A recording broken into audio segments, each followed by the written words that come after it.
Bonjour à tous et bienvenue dans notre compte-rendu matinal.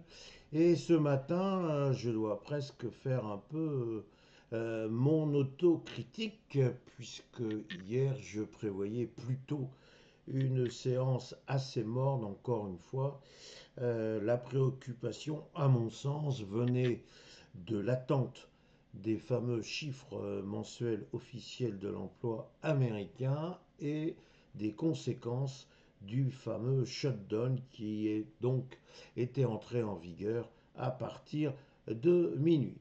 Bien, j'ai déjà eu l'occasion de le dire et j'aurai sans doute d'autres occasions de le dire. Les marchés sont espiègles, ils font ce qu'ils veulent et parfois ils amènent les observateurs, même quelquefois un peu expérimentés, à se prendre, comme on dit un peu vulgairement, les pieds dans le tapis. Donc je me suis affalé hier, puisque le CAC 40, on va le voir, a progressé de manière majestueuse et on va voir les conséquences.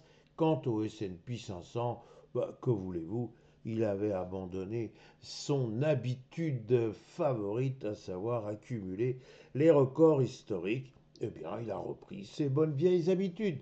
Alors commençons immédiatement avec notre CAC 40 qui effectivement eh bien, est sorti, figurez-vous, du fameux couloir de transaction 7800-7950 points. Il a clôturé à 7966 points 95 pour être très très précis, avec une hausse quand même sensible de 0,91%. Et puis parce que généralement les bonnes nouvelles volent en série, n'est-ce pas? Eh bien nous avons l'émergence d'une magnifique bougie verte qui ressemble à une mèche transperçante de la petite résistance dont nous ne cessons de parler, la résistance des 7950 points.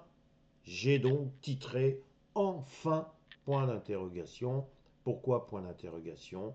Parce que vous le savez, il faut toujours des confirmations lorsque nous avons une bougie considérée comme atypique. Or là, nous avons une belle bougie verte longue qui effectivement est porteuse d'espoir. Cet espoir, c'est celui de rejoindre les 8260 points, mais il faudrait quand même une confirmation. Cela permettrait de considérer que cette fois, les 7950 points ont été transformés en support.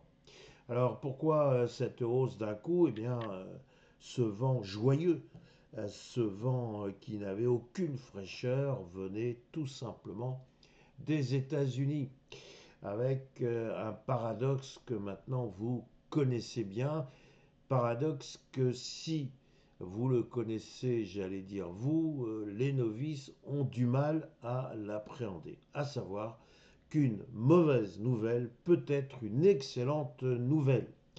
Alors cette mauvaise nouvelle, c'était les résultats de l'enquête ADP dans le secteur de l'emploi privé. On attendait plus de 50 000 créations d'emplois. Eh bien, figurez-vous qu'on a eu 32 000 destructions d'emplois. Donc ça, c'est quand même honnêtement une très mauvaise nouvelle.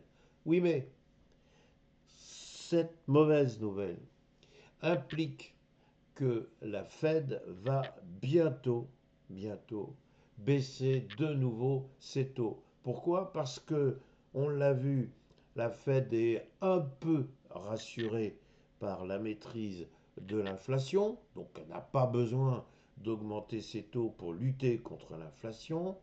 Et en revanche, elle a maintenant pour mission prioritaire de soutenir l'emploi. Et pour soutenir l'emploi, bien, il faut soutenir les entreprises. Et comment on soutient les entreprises?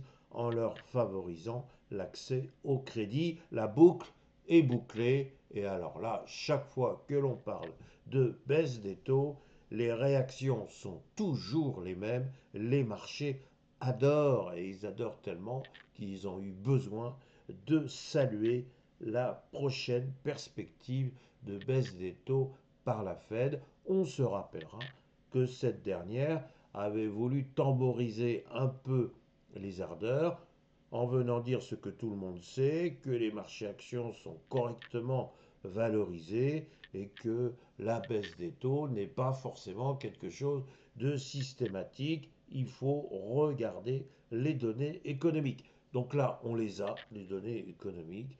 Donc a priori, on ne voit pas pourquoi la Fed ne baisserait pas prochainement ses taux.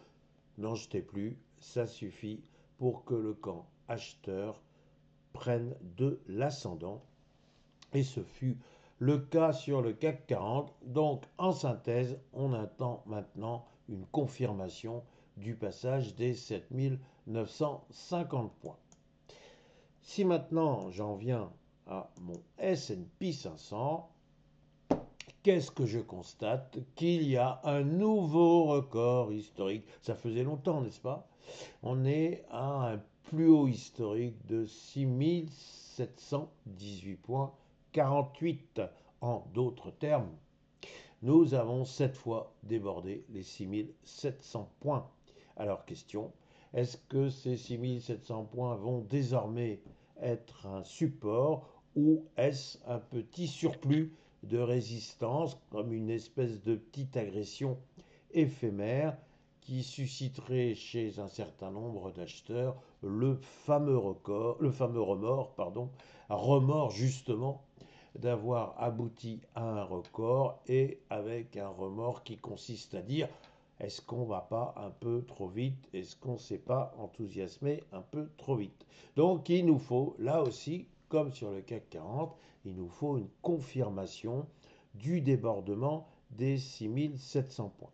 Alors, même opération, même motif, bien évidemment, les Américains sont les premiers à se réjouir de la perspective d'une prochaine baisse des taux par la Fed. Donc, l'absence de création d'emplois, voire même la destruction d'emplois, est considérée comme un véritable atout pour les acheteurs, ce qui explique la hausse d'hier. Bon, c'est peut-être en fait une hausse un peu malsaine parce que ça voudrait aussi dire que les États-Unis sont en train de connaître un ralentissement de la croissance économique. Si on allait même un peu plus loin, est-ce que ce n'est pas quelque part un échec de la politique de M.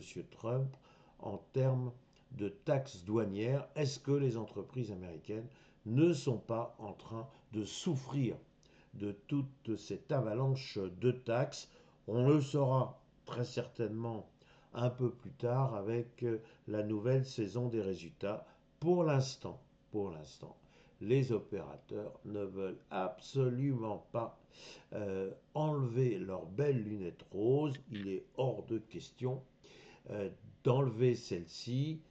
Tout est beau, Madame la Marquise, tout va très très bien, figurez-vous, et donc rien, mais rien ne peut faire vaciller un moral d'acier de la part des acheteurs. Alors, j'ai titré un record, bah oui, parce que c'est un nouveau record historique, et en gros, on en a été privé, hein, si je puis dire, depuis une, deux, trois, quatre, cinq, six séances.